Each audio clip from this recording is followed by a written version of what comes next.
on a separate video file.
So we're now moving into our final part of the day.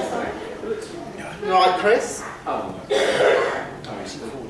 right, mate. I feel very positively pumped and commanding with my voice. Like I am with Hypnosis. I feel, come on. You are moving away from the life of fact. Words to treat. They love me. Don't we, girls? So many facts at the back. Not the fat man. Not the fat man. Yes.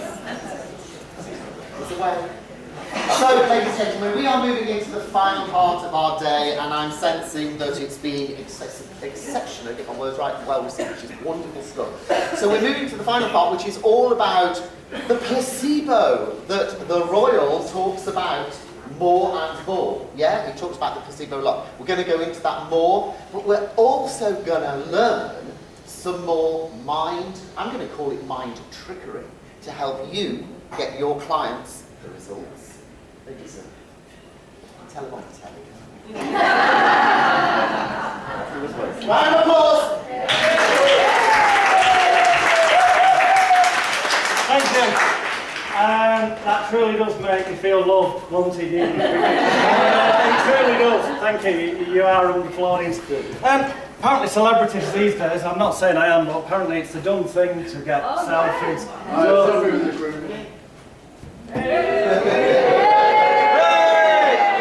Oh, hang on, try that again. Go on, 3, 2, 1. Yay! There we go. Hey, if it's good enough for Celine Dion and those types, it's good enough for the Royal. So I'll say what that away. There we go. Yeah, unfortunately our final section of today, I so wish I had more time, because I've only been able to scrape the surface, yeah that is on certain things, as I say, because it took a lot of time to finish it. I've been about 5 hours that I've been at the front. And when I do my 2-day events all over the 2 days, in truth it's like doing 3 of these, because could I start earlier, finish later, and whatnot. However, at the end of the day, fear not, a couple of things. Number one, at 6 o'clock, those people who are in Birmingham tonight or can stay for a while, at 6 o'clock we're going to be at a place called the Encyclopedia Bar. The link is in the A-Listers Hypnotherapist group to their website, which will give you details of how to get there. We are going to have several drinks, but there's going to be about an hour, 6 till 7 o'clock, an hour open Q&A, no holds barred, anything you want to ask, even if it's what colour underwear I'm wearing, seriously, no holds barred. Anything you ask, I will answer if I'm capable of answering it. Okay?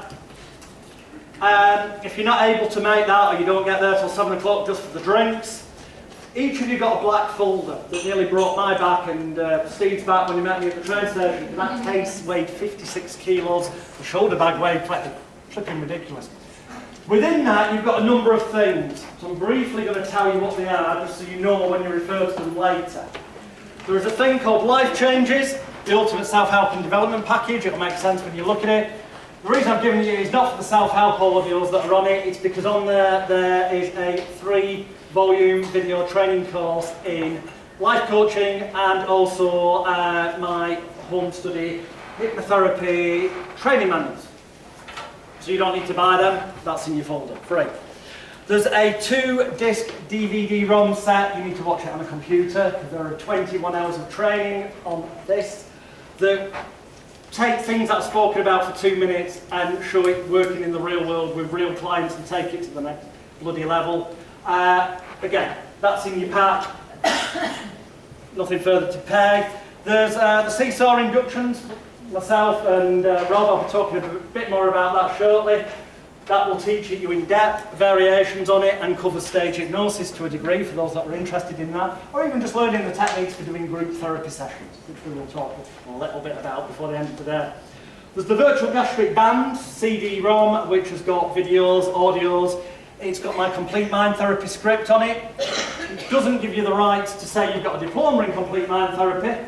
Obviously you need to pay for a certificate for that, but it does give you the scripts. You can use it, you just can't advertise the fact it's complete mind therapy. But that's not what I've given you. I've given you because on there is a health and safety training manual for hypnotherapists, written by Dr. Wilf Archer, who until he resigned was the health and safety competent person for the National Council of Hypnotherapy. And he only resigned because he came to the conclusion they were cunts. Pretty much. All this, hypnotherapists feel they need to join some kind of register.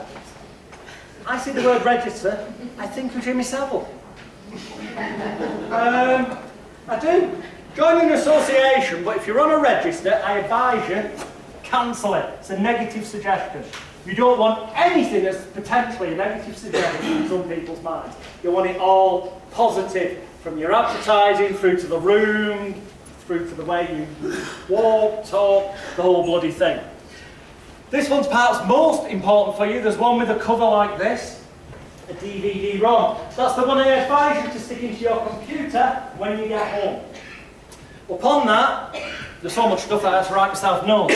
There is my complete group hypnotherapy sessions training video set. You'll see me do an actual smoking cessation session for 47 people, I think it is, who paid 50 quid each. And then you'll see an example of me doing a group weight loss session for about 67 people who paid 50 quid each. Each of those sessions merely took 90 minutes of my time. There was more involved with marketing, obviously, but I cover that in the set. And made me thousands in the course of one evening. Work smart, not hard. Yours free of charge, it's in the pack. There's a video set called Secrets of Hypnotic Success. This is a 12-hour video set that will teach you proven techniques to get television, radio, newspaper and magazine publicity. I know they're proven because it's got me on over 200 odd TV shows around the world. It got me featured with Robert De Niro, Billy Crystal. It's been there, done it, and it's helped many of the people get on television who you will have heard of. There's a set in there called There's Still No Such Thing as Hypnosis, subtitled The Law of Attraction Exposed, which I haven't got enough time to tell you what a pile of wank the Law of Attraction is there. I'm nothing more than a placebo figure, but I do it eloquently over the course of 12 hours on that video set. And if I do say so myself, it's arrogant and egotistical, I know, but it's the best training you'll ever get in the Law of Attraction. That's not me saying that. See the testimonials from the people who were at the event, who gave the video testimonials at the end. There's a set on there called Treating Celebrity Clients, and the reason that's on there is because treating celebrities who will pay you more money is a completely different bloody ball game, and I use the term game not flippantly, it is a bloody game. Most celebrities don't want to get off drugs, for example. They're not at that point of change, most of them, I mean there are exceptions. But their manager's going, you need to stop doing that, or you've been caught out in the newspaper, you need to be seen to be doing something. So you've got to play an entirely different game, and that game requires an entirely different approach, because you know deep down that they don't want to change. So you've got two options. Option A, don't treat them, send them elsewhere, or option B, make it bloody work, even though they don't want it to work. And that is where you have to apply severe, massive, massive emotional pain to the idea of staying as they are. and massive gains, benefits, and positivity to changing. And the more sexually graphic, emotionally disturbing the mental imagery you can use inside their minds to do that, the more likely it is to happen. Yes, it's borderline compartmentalisation, which we talked about earlier in the day. Is it ethical? If someone comes and pays me money and they want a certain result, I'd say it's unethical not to use every trick in the book to give them the result that they paid money for. Anyway, that's on there. There's some printed documents which, if you have a look at, will give you a chance to get into the Elite Hypnosis Bootcamp, not for $5,000, which is £3,750, not for, well, I keep knocking it down. You can have it for free if you decide to come on one of my future 2-day events where we're going to things much deeper and you end up getting diplomas and whatnot. But it's all self-explanatory. There's also a gift from my graphic designer, Stuart over there, who's taken the photos very kindly. There are well over 1,000 royalty-free professional photographs covering pretty much all habits, addictions, fears and phobias that you can use on social media, on your websites and stuff when you're doing postings, because when you do postings, if there's a visual image, it gets more engagement and stuff. And there's a whole bunch of other stuff as well. Now this book is going to be at the front of the room, so at the end, if you're all quick, there's one or two ways you can do this. You have a strict deadline on this, and the deadline is midnight on Monday, the day after tomorrow. I suggest the sooner you do it, the better. You either come at the end and you write your name and email address clearly in the book, or put a business card in amongst the pages so I can contact you that way, or go on your phones at the end and send me a message via facebook.com/AlexTheHypnotist, my personal profile of Alex William Smith. Send me an inbox going, I was at the Royal event, please send me the discount voucher. And what I will do to reward you for giving me that email address to send you a very special email that I've got that I'd like to send you after the event, which you could benefit from immensely, is I will send you a link to be able to get my $400 social media marketing training for $1. I would give it you for free, but it's hosted on a platform that means there has to be some kind of PayPal transaction to get in and set up your online account. $1, 75p. I'm not going to make any money after pay. This is not about making money. When PayPal's taking the money, I'm making nothing out of it. I'll reward you in that way for leaving your details on there at the end. So that covers what you've got. So you've got stuff to grow with after the event. Add me on Facebook if you haven't already. If you've got any questions about this weekend, by all means, message me. I'm not actually the scary guy I might look like sometimes on the internet. And as some of the people in here who've got previous experiences with me will confirm, if you inbox me, I might not respond like 5 minutes later because I might be busy doing something, taking my daughter to a dance class, but I'll get back to you usually within a couple of hours. And as much as I can, I will strive to help you. And if I can't, I'll tell you. And it won't be, but if you come on a future event and therefore ended up in the boot camp, I couldn't possibly end up saying to you, this set of stuff would help you, because people are already coming on a 2-day event who've already got all that stuff free, and we'll find, for example, that these videos, they'll go into the members area by Monday night. Once you're in there, you never pay another penny to me again, ever, for anything. That means you can send me emails for advice, free of charge. That means that you can ask questions in the private members group with other people in there, free of charge. That means that every new product I release, whether it's my own or someone else's that I've got rights on, goes into the members area, and you get notified via an email, and it's there, free of charge. Because I don't believe in taking money off people again and again and again for courses. If you're taught right in the first place, all the real value of any further courses are ones that teach you marketing and ones that show you different ways of packaging up the placebo effect, which is what we're going to talk about in this section for the final kind of hour. But also a little bit later, I've got a guess on placebo. I want to get through this relatively quickly. There are numerous books out there, and I've been doing a bit of research recently. I've been teaching this stuff since 1993, provably. I've got videos to prove what I'm saying today I was saying back then. And the importance of that is that for many years people said I was talking shit. And I didn't know what I was talking about. And now, years on, well, let's see. To 2001, this one, Understanding the Placebo Effect in Complementary Medicine, Theory, Practice and Research. It's got all the clinical papers into the power of the placebo effect. And if you take the time to read it, you'll see that it backs up everything I've been saying and am saying, that the therapist's conviction, charisma, confidence, the ritualistic process that is the psychological sugar pill is far more important than anything else. Crystal power, oh, it's hilarious, this one. The ultimate placebo effect. Yes, it is, because crystals do not have fucking energy. It's bullshit. Placebo, the belief effect. Dylan Evans, Mind Over Medicine, scientific proof that you can heal yourself. There's books galore. All of these books were published since in the recent kind of like 10 years. And more books are coming out, more and more clinical studies are coming out, and conventional medicine even is more and more accepting the fact that what with a medical doctor would be called the bedside manner, or giving the shit rather than just tapping in a computer, is more important than any actual alleged chemical drug. Especially when we consider the evidence that shows that the chemical drugs, in the main, are bullshit. I'm not saying insulin doesn't help people with diabetes. What I'm saying is there's a disturbingly large amount of drugs that are just out there to make money. And they'll go, yes, but the clinical studies show that, you know, it's a little bit more effective than a placebo in a double or triple blind trial. A little bit? But how many fucking side effects are there, including potential death on many of these? Is it really worth that risk factor? But then when you look into who funded these research trials, it tends to be the people who stand to profit, follow the money, the drug companies.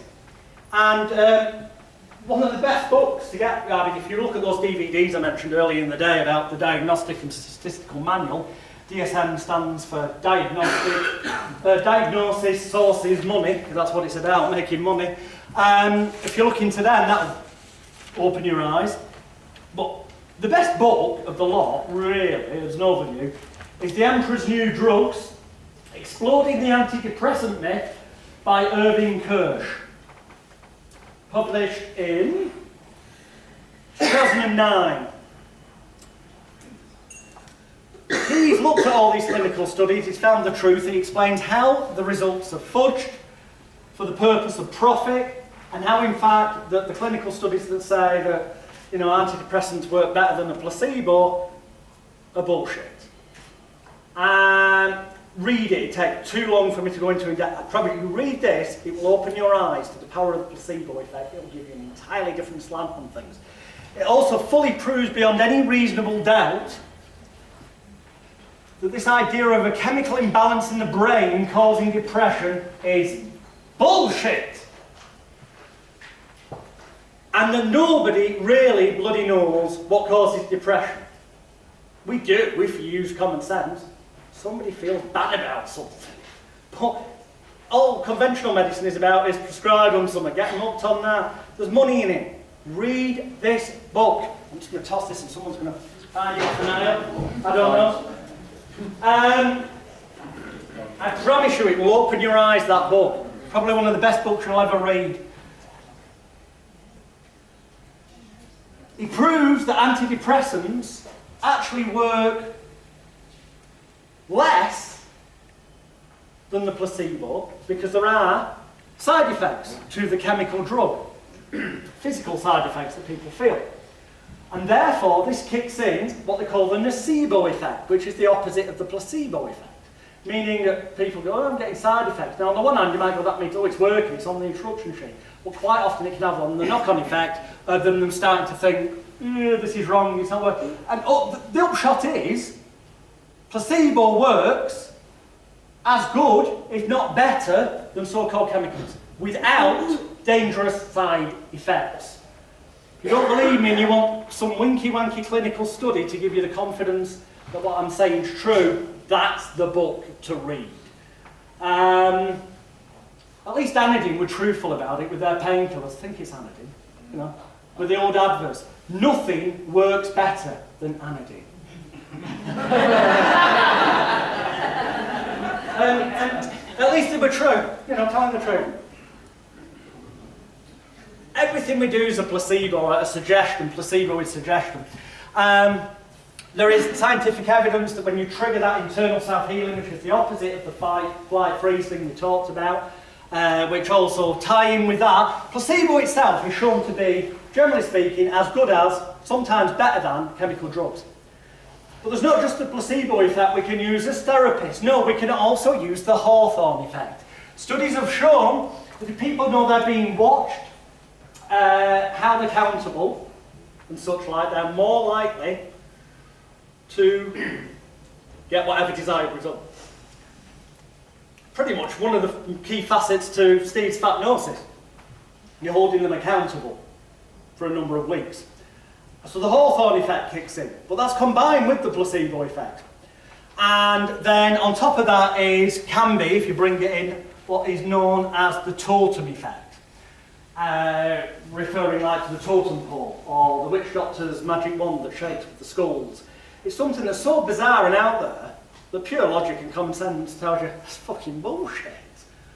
But it's that ridiculous, often that ridiculous, like tapping or give yourself a hug, evening, you know, that it's so ridiculous that the person who's paying money for it, I'm explaining the thought process that probably takes a split second. At some point, unconsciously, I've gone, this is so ridiculous that it must work, because nobody would get me to do something that ridiculous unless it worked. Not somebody with all these books, certificates, people say that it's worked for them and their life's been changed.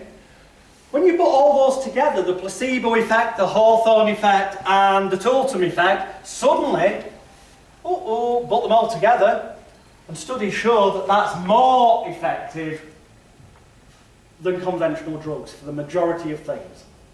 Common sense.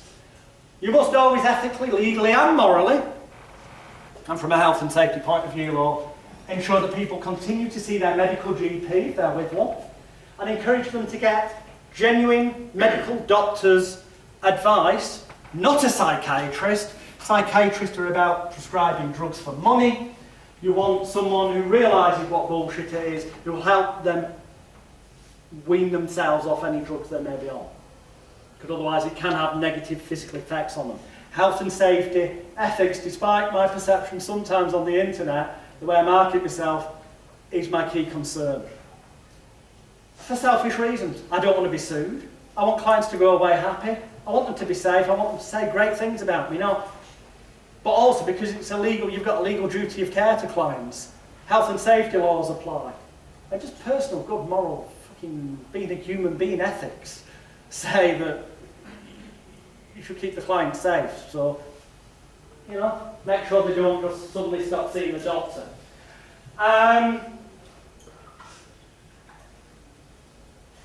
It seems a bit random, some of this. Well, all of the day probably has done. Hopefully it's pieced together more, because I've seen people nodding and go, oh yeah, it makes a bit more sense now. So a couple of random techniques. These are examples of how to trigger placebos. You could be triggering that placebo, affecting somebody, by getting them to believe in crystals being held on the different areas of the body on different chakras. If you really want to see what I think of chakras and all that bullshit, go on my website, magicalguru.com, click on belly button reading, and watch the video of me on this morning with Holly Willoughby and Philip Schofield reading celebrities' belly buttons and talking about chakras. Sums up the truth, really. But it doesn't matter. If for that particular client, that is the thing that they already have an inbuilt belief system with, you manipulate what they already believe, that's going to be more powerful for them. Such as I said earlier in the day, if the client goes, you're not going to make me run around like a chicken, it's because they believe it could be possible that they say it. So don't tell them it's completely different. Do what I said and you'll retain your power and be more powerful to them. They're going to feel a bit let down if you basically know it's nothing like that, because you're telling them they're wrong. They've had a lifetime of being told they're wrong. That's why they don't feel loved, wanted, needed, appreciated, cared for, cherished and valued. They need to feel as though they're being told, you're right, I could, but it'll cost you more money. Now that allays the fears, retains your power, in fact increases it, but also makes them feel good because they were right. People like to be told they're right. It helps them feel empowered, and that's what we're really about, giving them power to do what they could have always done, but in a way where they feel safe. And all that self-blame, shame, guilt, regret, frustration, anger and resentment, they can leave it behind. So that placebo might be getting them to close their eyes and go through some important seeming ritualistic relaxation process, hypnotic induction.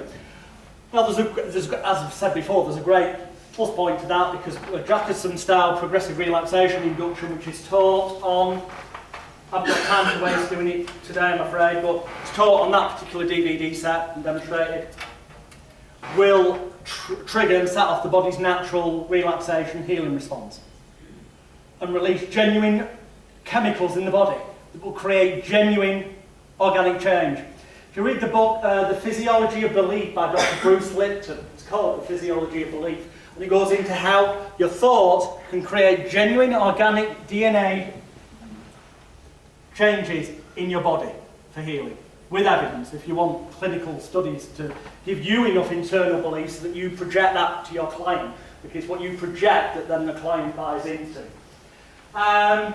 It could be you get them to tap different areas. It doesn't matter what that important seeming ritualistic process is. It's the fact there is one, and you deliver it with that conviction, charisma, confidence. And if you're doing stuff like Hypnosis with an element of another C, challenge. You'll challenge the client. You'll put them on the spot. You'll tell them they have to do things. You hold them accountable. Hawthorne effect again. A lot of what Steve does ties in with a guy called Frank Farrelly, who is known for, it's called provocative therapy. What he labelled what he did, which essentially in a nutshell is a combination of humour, or comedy, we'll use the letter C, making them laugh, laughter's the best medicine and all that, together with confidently challenging the client, together with an element of compassion as well. Support. Thank you. Don't edit that. I won't. But Frank Farrelly, anyway, Frank, provocative therapy, that's what he's something, and that helps clients. Now, he does have a book out, but it's a bit, it doesn't go into enough depth for my liking. So if you want to look into provocative stuff, actually the one I recommend is Provocative Coaching by, can't pronounce his name, sorry if you're watching it, Yap or Yapo, however it's pronounced, J-A-A-P, Yap Hollander, Provocative Coaching. Now it's going on here in more of a life coaching way, but there's transcripts, and he's even converting people with, like, as Frank Farrelly did, who had conventional diagnostic statistical manual had labelled, that's all it is, a label, bullshit, it doesn't exist, it's made up and voted on by a committee to sell drugs, had been labelled as schizophrenic and stuff, and through challenging them got them to a point where they ended up turning around and said, fuck all wrong with me, and they literally snapped out of it. Well worth reading. Steve, you read this? No, I haven't. You can. You think you're the person who should be having a read that, buddy? So yeah, with that element added on top of the placebo, the Hawthorne effect and the totem effect, which we've touched on, and which I talk about in way more depth on these videos that you're taking away with you, I'd like to give you as much as I can without charging you a penny. And I really hate it when you go to an event and the only way you're going to get the final bit of the answer is to buy something. All the other final missing pieces of the jigsaw are in that black folder. You don't ever have to buy anything off me. Unless you want to, embedded command. So, before we get on to a couple of inductions, you saw me demonstrate some earlier. An induction can be as simple as close your eyes. I said to the person, I'm not even going to hypnotise you, just close your eyes, take a nice deep breath in through your nose and out through your mouth. You know what? Somebody closes their eyes, as far as I'm concerned, if they keep them closed until I say otherwise, in my world, they're hypnotised. Simple. Yeah. If you want to know how to do this fancy knocking people back, drop back induction, It's on the video, step by step, telling you where to safely put your foot so that it acts as a pivot and they're likely to fall back, and all this. The only induction I'm going to really go into in depth, because they are just processes, is the one that is the closest I've ever come to feeling as low. Remember, feelings have no real basis in reality. The closest I've ever come to feeling as low, I was in what people might describe or perceive as being a hypnotised state, even though there is no such thing as a hypnotised state. And in fact, I was so impressed by it that I did a bit of research to check it hadn't been published, and all the elements of it separately had were knocked together as that process, which we later named the seesaw induction. And the person to blame for that is Robert Temple over there, who's doing a UK tour next year. Look out for Robert Temple, The Hypnotist Live, in a theatre near you soon. And I was so impressed, it was like Victor Kayan with the shavers. I bought the company, I bought the rights. I did, for a 4-figure sum, immediately bought the rights, and because it's that fucking good. Come to that very shortly. A few other ideas for placebo triggers. Weight loss, we'll just cover that briefly, because I know I've got a lot of fatty treaters in. I don't mean your fat, I mean formerly fat people. The interesting thing is, I said earlier, there's only 2 real ways to lose weight. Other than, I don't know, getting AIDS, that helps sometimes, but you wouldn't have fucking laughed at that at 10:30 this morning, would you? But you're coming round now. But, on a serious note, you've got to burn off more calories than your butt-in. Simple. One of the most successful selling diet books of all time is I Can Make You Thin by Paul McKenna. Well, it's not a diet book, it's a new way of living. Because diet, the first 3 letters are die. That's a negative suggestion if ever I saw one. This does work. That's why he's had so much success with it. And the reason it works is this. Common sense, frankly. But people forget what it feels like to feel satisfied. So they quite often eat too much. Therefore, they put more calories in than they're burning off. So if they can relearn that I've had enough feeling and stop eating and feel satisfied and not feel like they're deprived from stuff they like, which is what diets normally do, then the chances are they'll lose weight.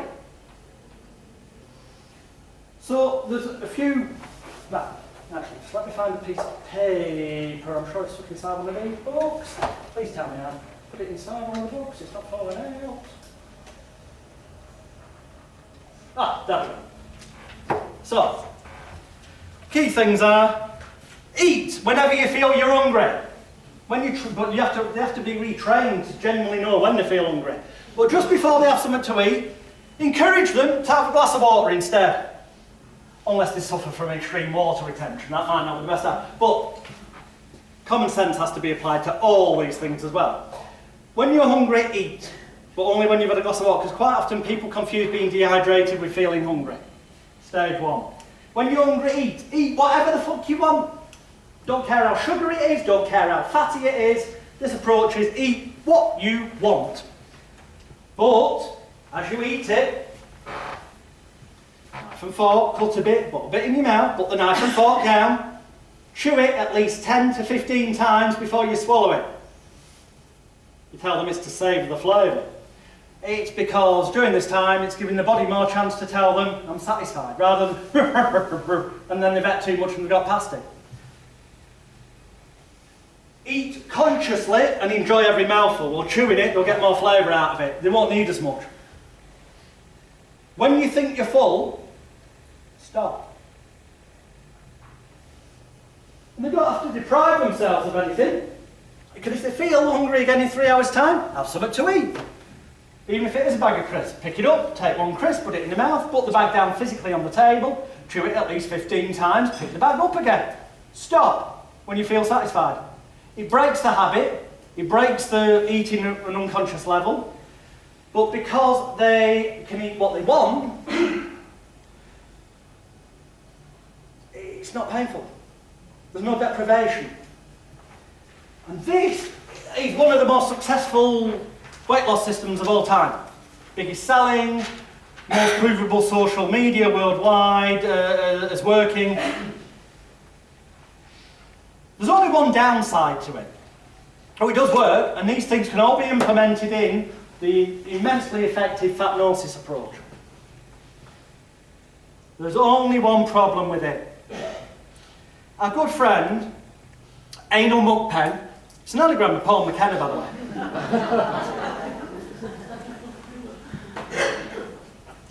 Now, I've had a good look through this, and for the life of me, and if I'm wrong, I apologise profusely, but nowhere in this book do I see any mention of, or any credit to, Bob Squartz, who wrote Diets Don't Work, Lose Weight Fast and Keep It Off Forever Without Dieting, which was published in 1986, before McKenna was even doing hypnosis. And yet, you know what's really strange? Every single one of the main points in here, which work consistently, are in this book. And it's not even like they're spread out amongst it, you've got to find it. I mean, the separate chapters headed Eat Consciously, but you know, from for that, it's a direct rip-off, or the biggest coincidence on the planet. I'm not here to point fingers, you decide, people down there, if you can decide who gets them. So, Diets Don't Work is an infinitely better book. It goes way further than McKenna's insipid rip-off, allegedly, and goes into also empowering people and making them feel loved, wanted, needed, appreciated, care, making them fill that gap, not with food, but with emotional strength and self-love. I recommend it. And it gives them something, an important, seeming ritualistic process to do on a daily basis every time they eat as well, which in itself triggers in the placebo effect and all that stuff. Smoking cessation. Oh, there's another thing I do. I do this with a lot, well, I used to with a lot of clients. I didn't use this name until recently because I stole this name, in all fairness, off Derren Brown's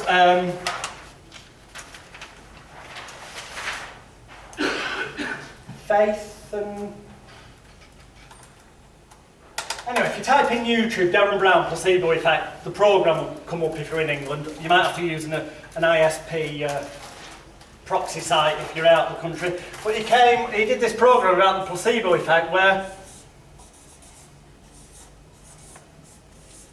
he got... Fear and Faith, it was called. Fear and Faith, that's it, thank you. Fear and Faith, placebo effect, Derren Brown. And he got a whole bunch of people, programme started with this bunch of people being told, they took to a drug laboratory and it was said that Derren was doing a documentary and that these people would be brought in because they had panic attacks, for example, and that they were going to be given this new drug for their social anxiety disorder or their panic attacks, all different things, called Romidin. And they took it, and basically as the programme goes on, it becomes clear that it's just a placebo. He doesn't tell them that until right at the end, after the person's scared of heights, standing on the edge of a bridge that's dead high, and all these life-changing things go on that we as therapists sometimes perhaps take for granted. Then he reveals to them that the drug they've been taking is nothing but a sugar pill, or a bread pill, a placebo. Pure and simple. And you see the people's realisation that, what the fuck, why did I let this hold myself back in life so much? Well, he created an environment where they could believe and leave all that negative shit behind. I'm sure you worked it out, but that's just an anagram of your mind. And as I say, I used to use what I'm about to tell you before that programme, but since then, I've literally told people, with what I'm about to do, that Romidin is an anagram of your mind. I tell them, so it's empowering them, that by following this important seeming ritualistic process, it will help them. Because scientific studies have proven that even when people know it's a placebo, it still works. That's the beautiful thing, so you can be honest with them. You're not defrauding anyone, if anyone's thinking about ethics. So, these are lovely. They only cost like, you get them 99p in the 99p shop, or you can buy them on the internet. they say on it Sunday to Saturday, Sunday to Saturday, Sunday to Saturday. It's for putting pills in. And I will sometimes give clients 2 of these, because then there's 28 days.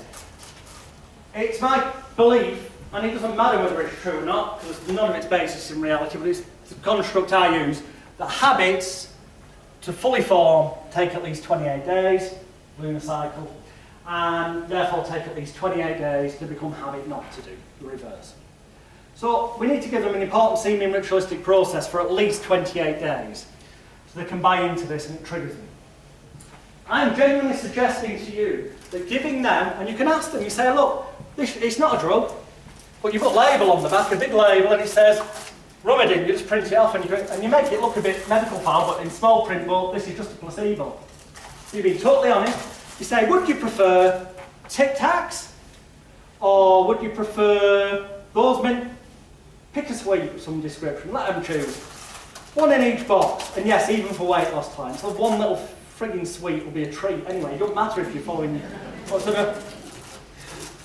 And you do that in front of them, they've seen it, they know that it's a sweet in each box, but you get them to confirm that each day when they get up, they will take that day's tablet. People already have an embedded, unconscious belief. Have some boxes, cash. Somebody,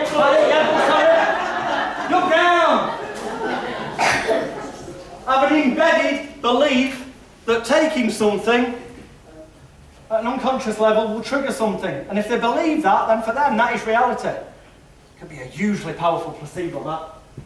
Whether it's for weight loss, or as Darren watched that Fear and Faith, Darren Brown, the placebo, as he shows at the end of the show, he goes, you think you were the only people involved in this show. Well, we just didn't do it with these people with panic attacks. We did it with this group of people, and these people stopped smoking. These people did this person's fun. And it's like, wow. The placebo effect, the power of it. It's what we do. The moment you face up to that, accept it and embrace it, is the moment you can be more effective with your clients more consistently. Smoking cessation, a couple of tips. It's become a little bit more difficult more recently to do one of these tips, because until recently in England you could buy cigarettes in packs of 10, as well as packs of 20. And you could buy smoking tobacco in small pouches, not just big ones. So I've had to alter this slightly, but it used to be that I'd tell the smoker, well, you know, what do you smoke? Right, you smoke 20, let's say. Well, it doesn't matter how many you truly smoke, because they always lie to you and tell you less, as any doctor will tell you. You say, only buy them in packs of 10. We've had to alter that now, as I'll come to in a minute, but only buy a packet of 10. When you run out, then and only then, when you fully run out, then go to a shop and buy another 10. But when you do, buy an entirely different brand. And when those 10 run out, buy an entirely different brand. And keep doing this for the next 28 days until you come and see me. That's another tip. No client ever gets to see me without at least a 4 to 6 week delay. Because if you're any fucking good, you'd be booked up for at least that long, wouldn't you? And no, you don't get it. Oh, I get a last minute cancel. I'm fed up of seeing people. The amount of bad luck so many therapists have got that week after week, they've had a cancellation. I can fit you in bullshit. What you're saying is you're not good at marketing, you've not got enough clients, and you live in a scarcity mentality. Bollocks. They pay at least half the money up front, so they're committed. These days, and I'll take it all, as I know you started doing. And they have to go through this ritual with smoking. If it was weight loss, I'd tell them about put the knife and fork down, and I'll get them to do all this for the 28 days minimum before they come. 90% of the job's done before they get there then. Truly it is. In fact, I've got increasingly more and more clients for smoking cessation in particular who don't even show up for the sessions. They pay 500 quid, they don't show up, I email them to check they're alive and they go, thanks, I didn't need to come, can I stop smoking? Because they can still walk away and say they stopped because of what the therapist told them to do, so they've still removed all the self-blame, shame, guilt, regret, frustration, anger, resentment, and all that stuff we talked about. And they're happy. It doesn't always happen, it's a fucker. Some of them show up, you're not going to sit there with them. But, can't have it all, can you? So that kind of breaks the habit, because it's like with the eating, putting the knife and fork down. They get out of the conditioned thing that they got into, the bad side, and conditioned differently. With smoking, different brands. Now these days, they're only in packs of 20. I tell them to buy a packet of 20, but where they normally have one cigarette, have two. One straight after the other one. And I want them to get through it, so they have to buy another pack. So over the course of 28 days, they probably smoke, say, a dozen different brands, twice at least, really screwed the throat up. At some point, they'll feel like shit over it, physically. And, hey, the 99% stop before they get there. They really are, if they bother showing up. But, if you really want to ensure that they don't start again, what you do is you buy yourself some of these. These are sealed up, so they don't go everywhere. These are, and they do them in the big size as well for people who smoke the bigger cigarettes, empty cigarette tubes. You buy some of them. And then,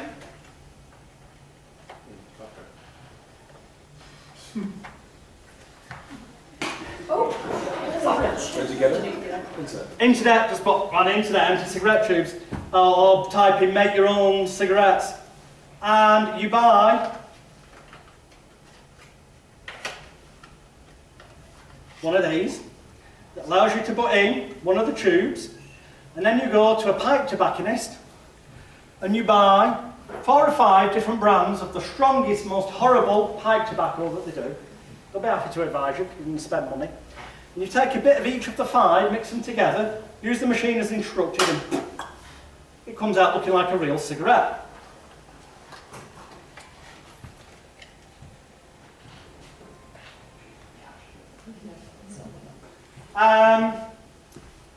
And you have these in your drawer, that size and the bigger size. And you tell the client to bring their final packet of cigarettes with them, future pacing. Bring your final ever packet of cigarettes with you. And what I will often do is I'll tell them at the start of the session, I'll say, look, go outside if you want and have your final cigarette. Today is the day you say goodbye to them. Let them go out if they want one. Doesn't matter if they don't, but I like to kind of insist that they do, because then they've got a reminder of what it tasted like.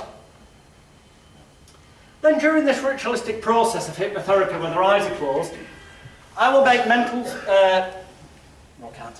I will make suggestions to them along the lines of, if you should ever see, well, examples being, if you should ever see a cigarette, whenever you see a cigarette on its tip in your unconscious mind, you'll see a number 19 reminding you of the 19 most deadly poisons in cigarettes, the 19 good reasons to give up smoking, confidently, permanently and safely here today, the 19 good reasons to stop killing yourself, and the 19 good reasons to make sure that you're alive longer, to spend time with your loved ones, your family, your friends, and to do those things in life that you desire to do, and you'll be able to do so much better from this moment forward. You'll also realise that should you ever, in a moment of weakness, attempt to inhale on a cigarette, only if you attempt to inhale on a cigarette, and only until the moment you put that cigarette out or give it to somebody else to smoke. But when you inhale on that, it will taste like the most horrible donkey shit running down your throat. In fact, it's worse than that. If you imagine you were in the Wild West, the spittoons in the bar where everyone spits in them, at the end of the week it's full of all different people's spit, and then imagine they took it outside and jacked off a bull into it, and there's bull semen in there mixed up as well.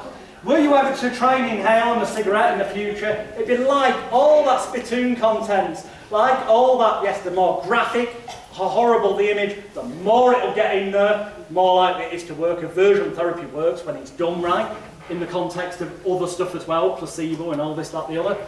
And then I go through all the good stuff about making them feel loved, wanted, because that's a key underpinning thing to everything I do, because then everything else kind of sorts itself out. And at the end of the session I'll say to them, you know what, you probably didn't think that now you've become a non-smoker, not that you might have done, but I'm saying they have. You probably didn't think that now that you're a non-smoker, I'd be saying to you, have a cigarette. Well, come outside with me. You have to go outside now. Come outside with me. While their eyes have been closed, they're giving me one of their last ever packet fags. I've taken a couple out and placed in there. A couple of my specially manufactured ones. We go outside. I give them one of their own cigarettes from their own box. I, in fact, hand it to them by putting it towards their lips so they don't get time to examine it. I get them to light it. Oh, well, I light it, so they, you know, and they quite often physically sick on the floor. Because there's 5 different strong, horrible pipe tobaccos they're not used to in one thing. And if they're not physically sick, they'll go. That moment, that second, conscious mind is distracted. The critical faculty analytical area goes, what the bloody hell's happening? He said to me, it tastes like donkey shit, horrible and all this, and I've just inhaled on a cigarette, and truly, genuinely, it's different. A change has happened.